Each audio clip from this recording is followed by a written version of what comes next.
Well, switching our focus here tonight, here at ABC Action News, we hold the truth and the facts of our reporting to the highest standards, but the tenets of what we stand for are under attack. And it's really more important now, more than ever, for you to know where trusted information is really coming from and how it's gathered. ABC Action News reporter Michael Paluska today leading off our week-long series of new reports about news literacy. What is information, how to spot it, and its impact on our democracy. A lot of us on our phones are oblivious to the world around us, and we don't realize that our digital footprint doesn't just live in cyberspace. Disinformation and misinformation is spreading so fast that those digital footprints are making a jump into the real world. Experts are worried that it could throw our society into chaos or, at worst, a civil war.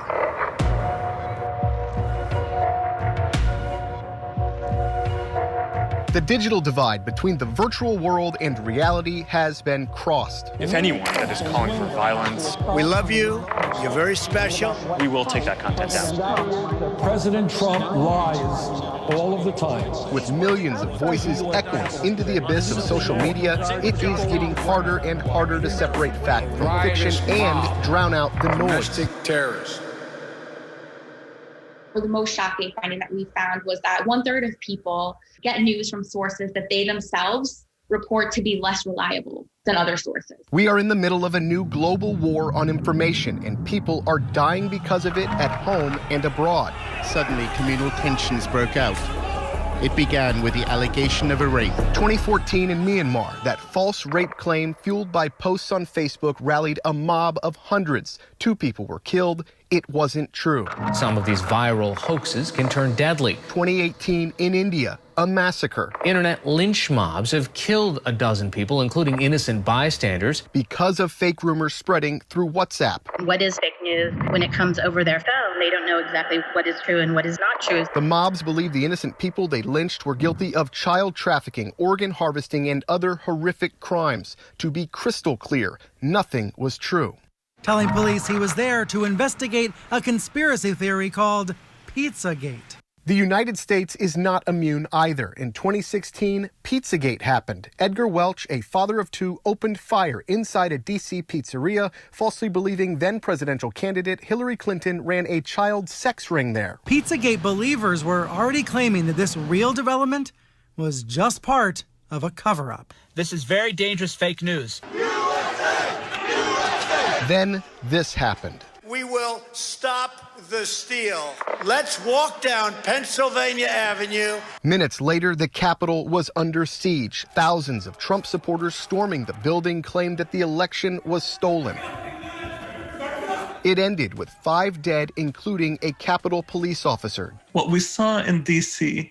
was fake news, the conspiracy theories, the things people assumed would stay on Facebook and on Twitter, coming down into the street and becoming real life. This brings up the question, what is media literacy? Why is it so important? And how do we stop fake news from spreading? Truth decay is the term that we use to refer to the diminishing role that facts and data play in our political and civil discourse. We really need to empower people to fact check on their own. We can fix this problem and we can heal ourselves before it's too late. We talked to 3 nonprofits, all with different approaches, each one fighting for the same thing. Alex Mahadevan is a senior reporter for the MediaWise project at the Poynter Institute. Jennifer Kavanaugh is a senior political scientist with RAND Corporation, a global think tank. Fadi Karan is a campaigns manager for Avaz. Launched in 2007, Avaz is a U.S.-based nonprofit focusing on global issues, recently shifting their attention to fighting fake news. All the issues we cared about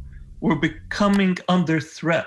We're under an existential threat because of disinformation. Fake news, misinformation, disinformation, whatever you want to call it, the impacts on the real world are terrifying. The threat here is that in other democracies across the world, this type of scenario where society keeps ripping apart because of falsehoods actually leads to, at minimum, chaos, at worst, civil war. The definition of misinformation is something that you share accidentally. Disinformation is a bad actor placing salacious stories hoping you're a dupe to share. If it goes viral, they win, we all lose.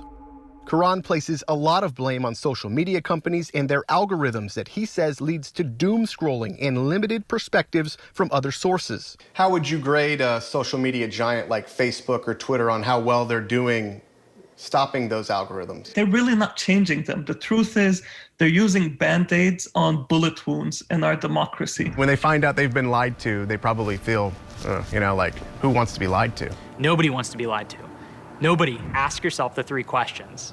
Who's behind the information, what's the evidence, and what are other sources saying? But tracking and correcting all of the fake news stories is practically impossible. We can't really put the genie back in the bottle. Like COVID-19, the virus of fake news isn't seen or felt until you get sick or witness something like the siege on the Capitol on U.S. soil.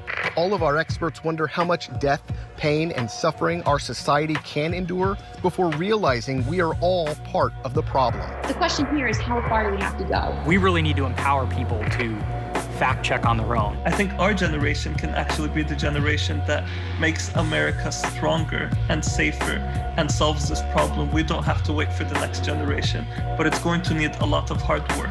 In Tampa, Michael Paluska, ABC Action News.